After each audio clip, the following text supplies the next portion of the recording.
Oh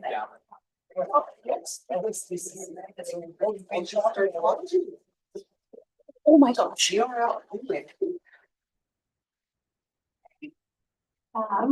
evening, everyone, and thank you all so much for joining us. My name is Taylor, and I'm the event assistant for McNally Robinson Booksellers here in Saskatoon. This event is being held on Treaty 6 territory, which is the land of the Cree, Saulteaux, Dene, Dakota, Lakota, and Nakota, and homeland of the Métis Nation. It's my pleasure to welcome you to the Saskatoon launch of Joe by Carol Rose GoldenEagle, published by BookLand Press. Thank you to Carol for working with us to create this event and for driving all the way from Regina Beach to join us. Just to note that this event is being live streamed, so please be aware of the webcam to your right. I'd also like to take this time to encourage you to silence your phones for the duration of the event. If you would like to buy copies of Joe, we have some up here on the signing table, as well as on the desk by where you first walked in. You're welcome to get your book signed before you purchase it. Just please remember to stop by the cash desk on your way out. Carol Rose GoldenEagle is Cree and Dene with roots in Sandy Bay, Saskatchewan. She was a Poet Laureate of Saskatchewan from 2021 to 2023. Carol is author of the award-winning novel Bearskin Diary, which was chosen as the National Aboriginal Literature Title for 2017. That book was also shortlisted for 3 Saskatchewan Book Awards and the French language translation Peau D'ours. Peau D'ours won the Saskatchewan Book Award in 2019. Her second novel, Bone Black, was released in 2019 and was shortlisted for the Rasmussen Co Indigenous Peoples Writing Book Award in 2020. Carol's most recent novel, The Narrows of Fear, was published in 2020 and won the Rasmussen Co Indigenous Peoples Writing Book Award in 2021. As a visual artist, Carol's work has been exhibited in art galleries across Saskatchewan and Northern Canada. Before pursuing her art on a full-time basis, Carol worked as a journalist for more than 30 years in television and radio at APTN, CTV, and CBC. I'll now hand things over to her. Everyone, please give her a warm welcome.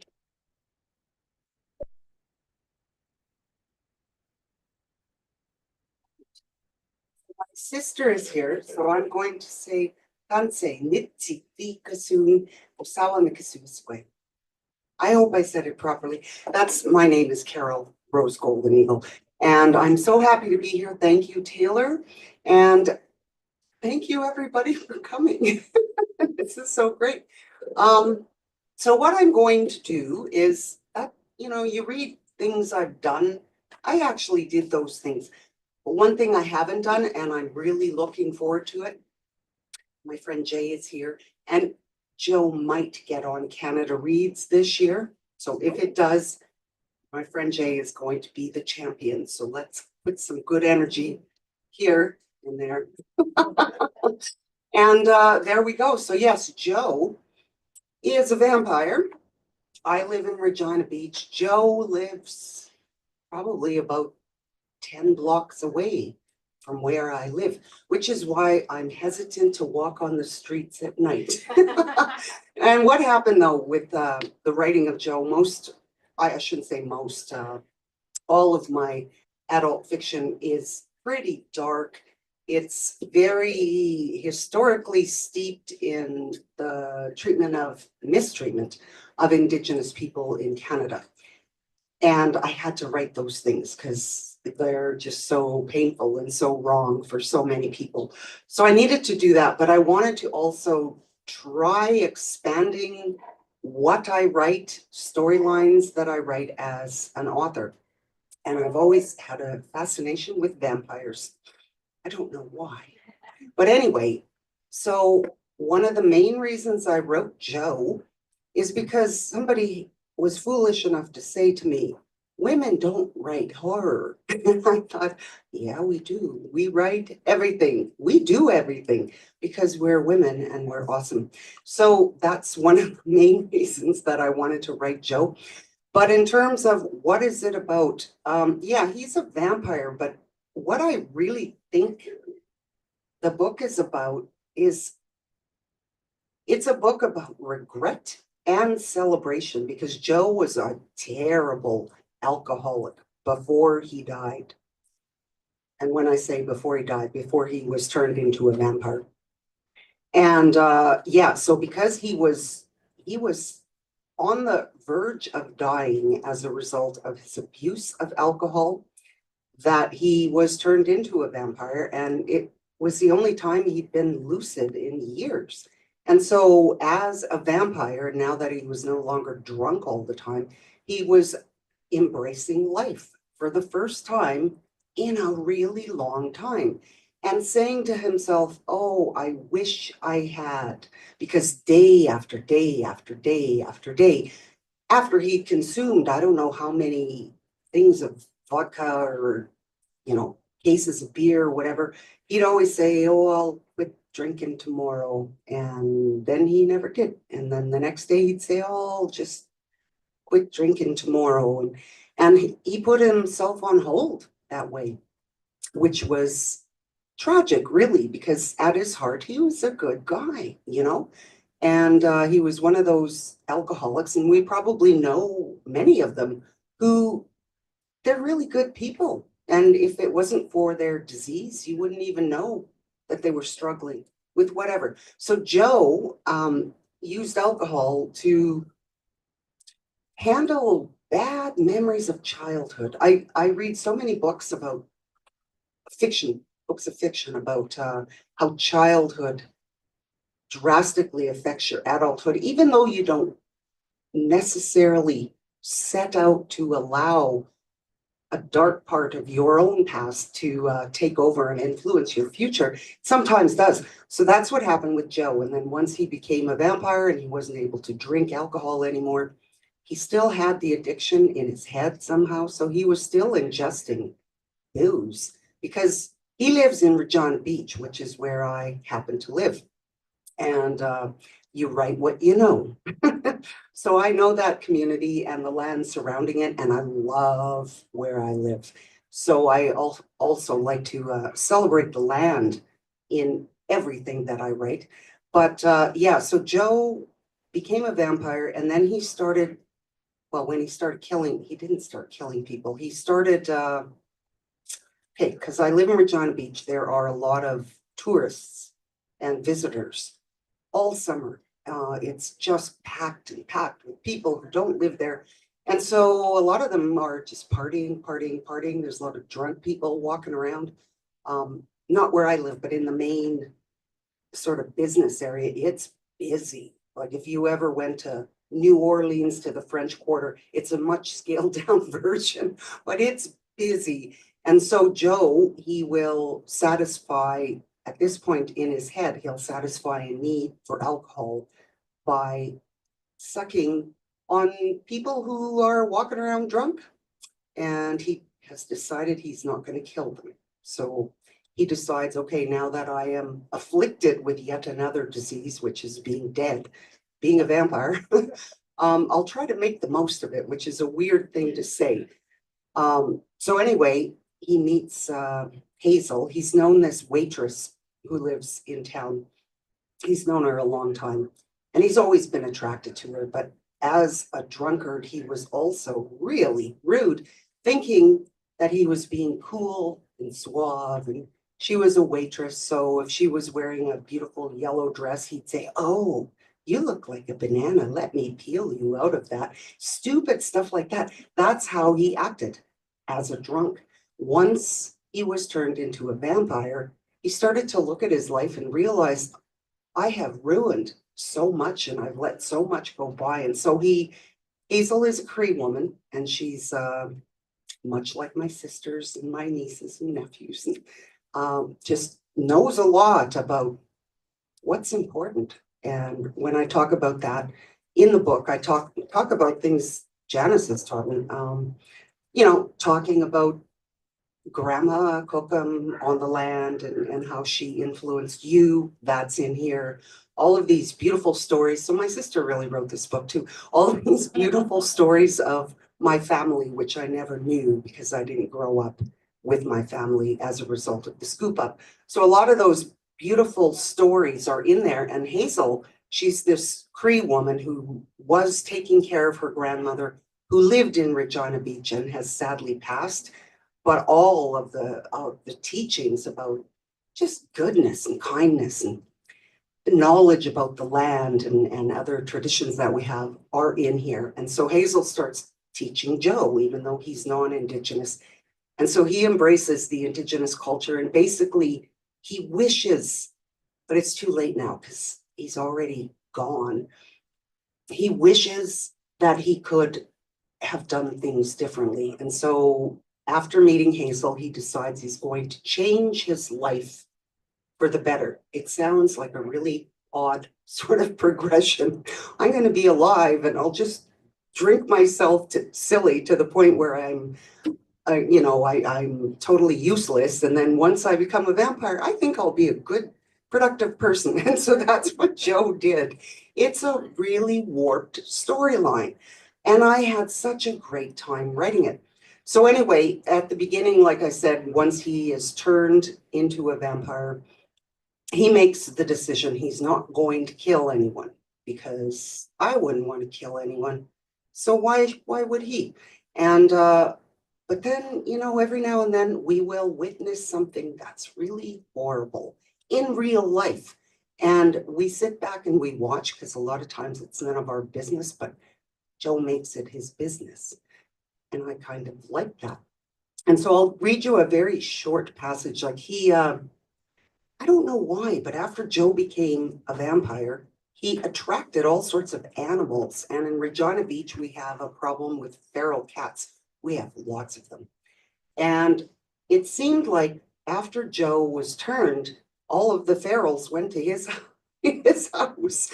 And he ended up adopting one of the feral cats, and they became very good friends. And so I'm just going to start there. And this, I guess, would be the first time that Joe killed somebody, because he just was eavesdropping and was sickened by what he heard. So Joe has just treated his feral cat for fleas, and now they're gone. And Joe decides to go to the Bluebird Cafe. And if you know the Bluebird Cafe in Regina Beach, it's almost 100 years old, and the building is pretty much the way it was the day it was built. And it's got these really great concrete steps that go up to the takeout area. And it looks like something from a movie. I love the Bluebird Cafe. So that's where Joe is working. And he's working there even though he's in his 40s. He's got a business degree. He's got a background in business. But he had a DUI, I guess over a year ago. So now he can't drive, so he walks to work at the Bluebird Cafe. So anyway, he goes there every night, and he just sits and watches the town and watches the lake. And while he's sitting there, Joe is appalled. He's even outraged as he overhears a conversation happening on the stairwell. Joe takes his nightly perch on the cafe steps, and he watches some old dude who's sitting within earshot, and he's bragging about how he kills cats. The guy says, I even sprayed gasoline on one of those rotten things one night. It came out of the bushes to watch as I was burning my leaves, and then the fat man lets out a and he says, I watched it as it ran back into the bush. It was lit up like a firecracker, and I followed it. I had to. I took out my watering can to extinguish any of the underbrush that burning cat might have ignited. Joe can't remember the man's name, although he does remember they have been introduced at some point. He has seen him around town. Joe still exhibits traits of having an alcoholic brain. That kind of stuff used to happen to him all the time when he was drinking, forgetting details almost as soon as they're learned, like somebody's name. The man is older, and he always wears a bowl cap. He smokes cigarettes, and he snuffs out his used butts on the steps of the cafe for someone else to clean up. The arrogant man is overweight, and the buttons on his shirt, where his belly protrudes, have popped off. I got another one today, that old asshole seems to be proud to proclaim. It was a damn orange cap this time. And then he goes on to describe to the person who's unlucky enough to be sitting beside him how the cat died. He says he killed the cat because he thought it was pissing in his garden. And despite his unnerving description, the louse does have some skill. He's one of those do-it-yourself mechanics, and that's how the orange cat died. Joe continues to eavesdrop, listening to what the fat man is saying. I was going to buy some rat poison, and the man lights up another smoke. And then I remembered I just did some preventative maintenance on my old Chevy.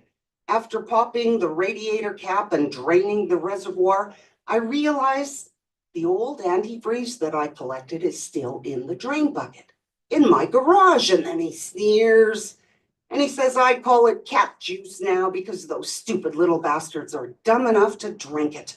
Isn't that funny? I didn't have to spend a dime to kill off those mangy things. Just saving the old fluid from my car did the job. Antifreeze contains ethylyl glycol. See, if I was still doing television, I would have had to say that several times before I went home. So antifreeze contains ethylene glycol, which tastes sweet, and it can be mixed with food. And this scumbag brags that he used tuna as a bait to mix with the antifreeze. It causes death within mere hours as the oxalate crystals form in the kidneys, causing malfunction and a really painful death. The fat man laughs as he says he found that cat's petrified body the next morning. The little corpse was laying in the petunias. The man gives a sneer and he's proud to say, oh, a good thing it was garbage collection day. I put that stiff in the black bag. It needs to go out to the dump where it belongs. And I bagged it right next to some of those damn birds, stupid birds. They eat everything. You know, I put some uncooked rice out for them. I heard it expands their small stomachs and they implode. I found 5 of them this morning as well. That'll teach them to stop singing by my bedroom at 4 a.m. They're out there making way too much noise even before the sun comes up, and it's just too much. With Joe's heightened sense of smell, he knows the man's already been drinking earlier this afternoon. Probably some cheap wine like Royal White that's sold by the gallon, or maybe he even got a cheap bubbly called Baby Duck. The heat of the day provokes the stench of his excess drinking to exit through his pores. That, along with a greasy, puffy face, equals proof that he has ingested way too much alcohol. So Joe follows him home that night, not attacking him in public. Joe stays outside, watching the man through his curtainless kitchen window, the smell of dead cat still emanating from the flower patch. Joe isn't surprised to see that the fat man has many prairie lily plants that dot his yard, and while the flower is beautiful to look at, it is toxic for cats who like to chew on plants. Joe waits, knowing that the man's drinking spree is likely to start up again now that he's alone at home, and it does. Joe can see the dim light of the refrigerator door opening. He hears the pouring of liquid. And not too long after that, it is quiet. Once he knows that the man has passed out on his couch, Joe goes into the small wooden house and, viewing the lump of flesh laying still, Joe can smell that that guy has pissed himself. Joe thinks, who's the vile creature now? There will be no mercy here tonight. Joe sinks his fangs in past a mound of fat tissue, stopping only when he hears the heartbeat stopping as well. It seems inevitable that one day there would be a first kill.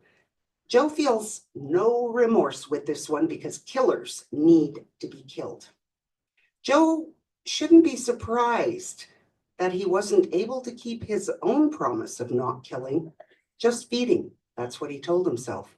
But Joe is still a creature of habit, and he remembers the many, many times that he made vows to himself that he would quit drinking tomorrow. He never kept that promise either. Joe predicts that the town gossip will say the man died from a heart attack, and it will be repeated and repeated and repeated until it's accepted as truth. Before leaving, Joe grabs a fishing lure that's on the man's kitchen table. It looks like it's been handmade. It's a bent bottle cap with a hook attached. And as Joe heads outside, he leaves the door to the old man's house slightly ajar, knowing that there's going to be a final irony.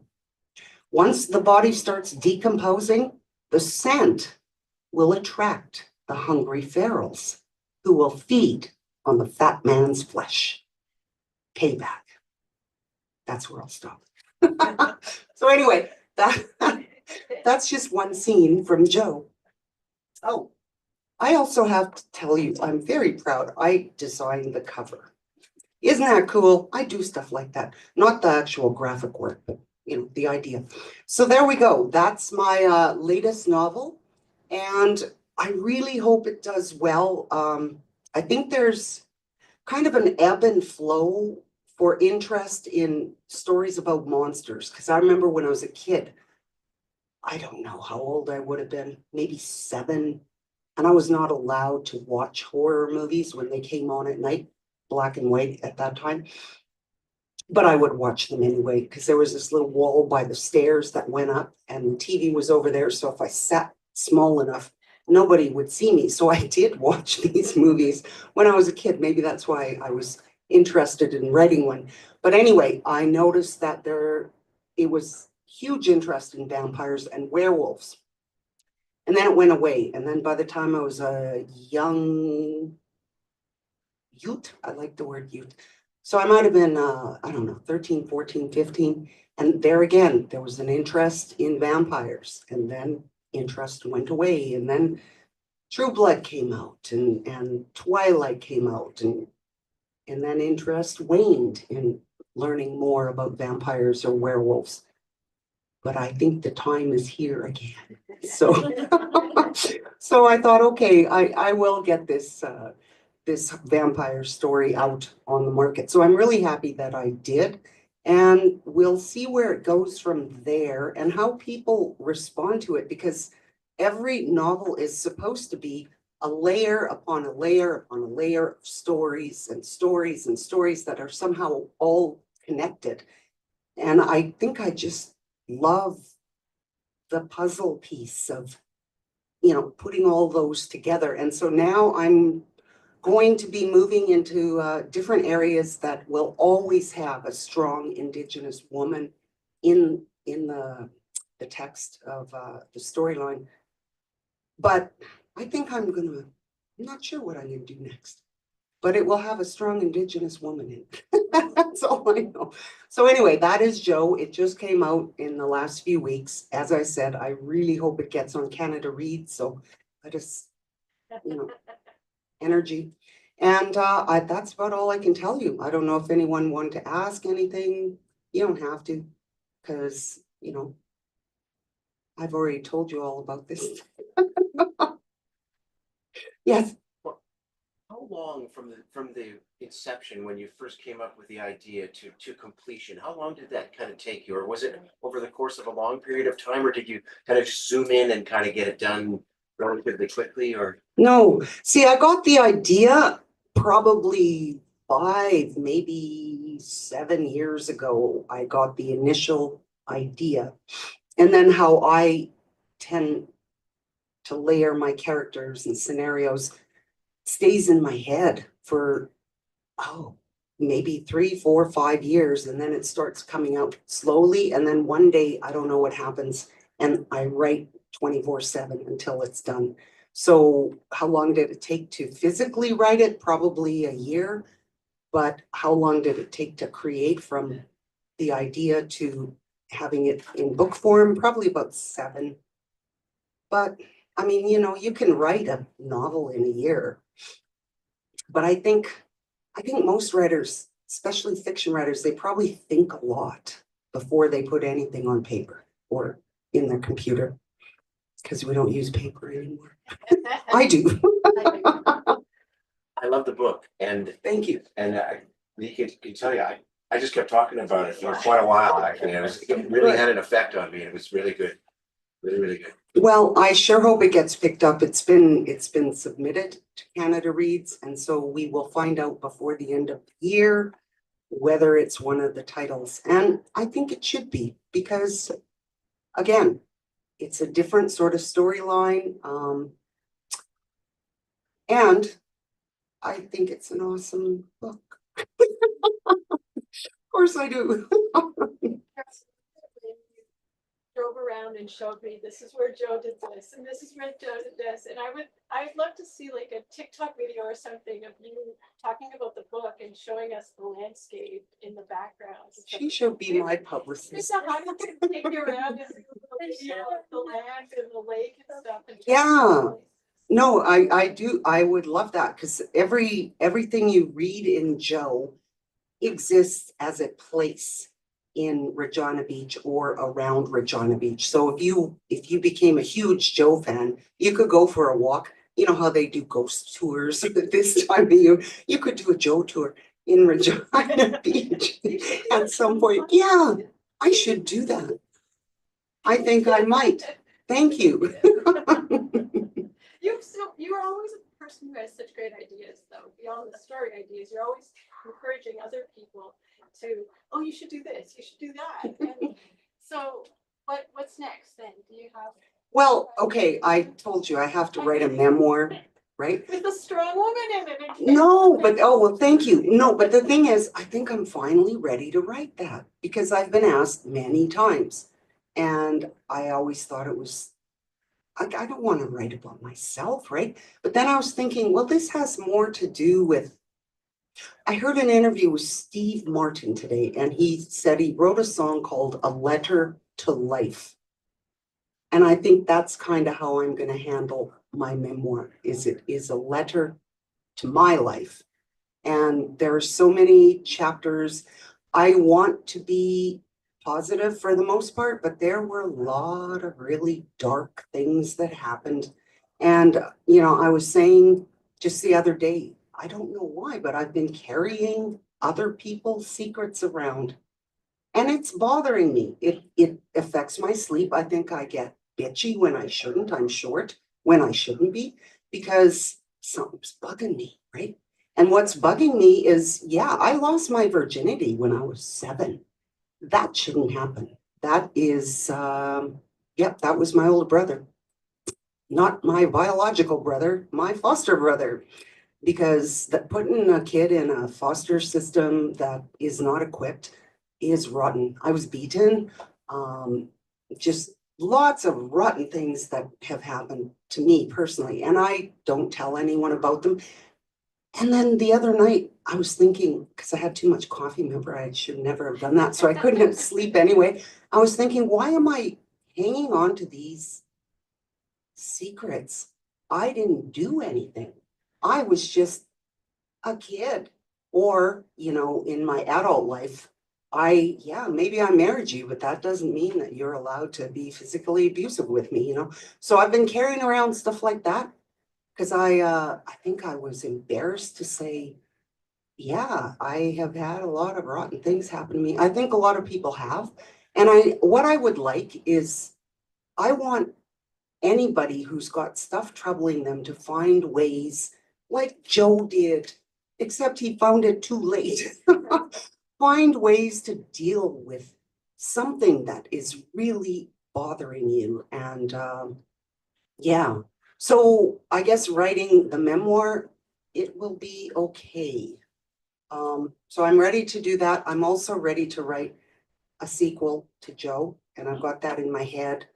So I've got to start writing it, I guess. I've already started putting a few things on, you know, out in my computer, but it's got a lot of work to do. But I know every time I write a novel, I know how it starts and I know how it ends before I start writing anything. It's all the in-between stuff.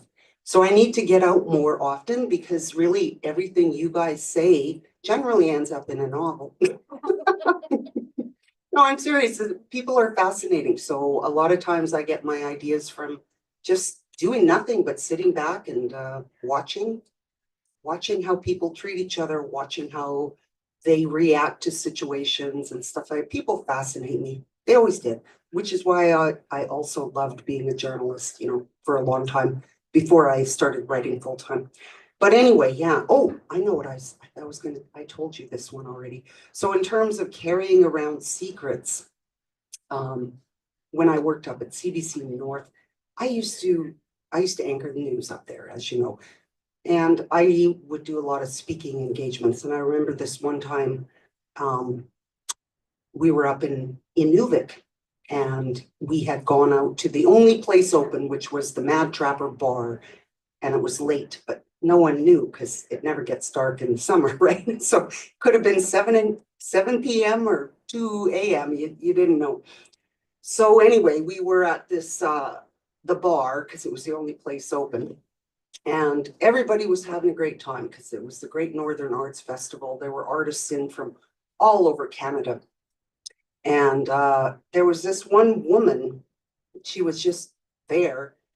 And she was one of those women, if you've been to a bar where she's happy and laughing and blah, blah, blah, and you think everything is perfect with her. And then as she started drinking a few more tequilas, she was sitting beside me and she started telling me that her common law spouse beats her. And I said, well, you need to get out of there. And she said, I can't because we have a child, a toddler. And then I said, well, I have 3 children and I'm a single parent, so it can be done. And I was just trying to encourage her to take care of herself. And then she looked at me and she said, you can say those things because it's easy for you. No man would ever hit you. And that's when I told her, I said, I've been punched in the head twice by 2 different men who were my supposed partners. So no, it has happened to me. And you know what? They're not in my life anymore. So you need to get out and take your baby, get out. Anyway, you have a conversation like that with someone you've never met. You don't know what happens after the fact. Except a year later, I was one of the guest speakers at a graduation for the nurses program at Northlands College. I think that's what it's called up there. And this woman who just graduated as a nurse that day, or maybe it was 2 years later, she came up and she looked different. She was happy looking. She had lost weight. It was the same woman. She had left the abusive man, took her daughter, went to Yellowknife, got an education, and was moving on. So if for no other reason, I will write the memoir so that anybody will say, well, if Carol can do it, I can do it. And which is true. If I can do it, you can do it. I can't do a lot of things like technological stuff, technology, but other things I can do. So anyway, okay, I'm going to stop talking now. Oh boy, I'm hot. Are you guys boiling to death or is it just me? Because I'm nervous to speak in public. I'm just kidding. All right, but I am happy everyone's here. Oh, that's so nice. I'm gonna take that. It's my niece, Michelle. She's lovely. I love her. Oh, and I love this. Oh, jeez. I should get one. So yeah, anybody who has says, well, what should I get Carol for Christmas? You can get me one of these. This is awesome. Okay, so that's it. That's Joe. And like I said, I will be writing a sequel to it. I'm also going to do my memoir. I have 5 children's books that will be out in the next 5 years. So it's going to be a busy time. And in between there, I'm going to move to Newfoundland to study and get a degree in folklore at Memorial University because it's the only place in Canada that offers a degree in folklore.